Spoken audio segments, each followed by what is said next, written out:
To show how the tri-harness is installed on a Nihola. So to begin, start with the red button and this Nihola facing up, and then that way these adjustables will be here.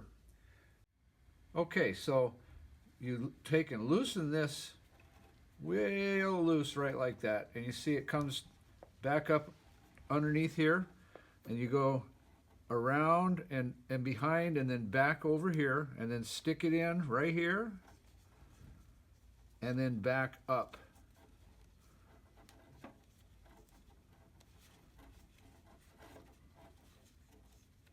Right there. And then you can adjust it and it's tight. And that's the way it should look when you're done.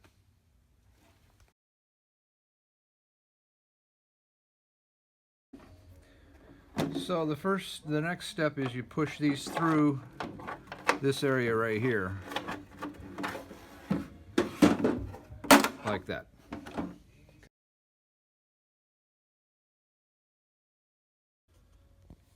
Okay, now to install the catch in the seat, you're going to take these 3 screws out. Now that the 3 screws are out, we can just take this off of here entirely. So next, you take this buckle, stick it through right here, and put this through the hoop to capture it, and then reinsert the screws.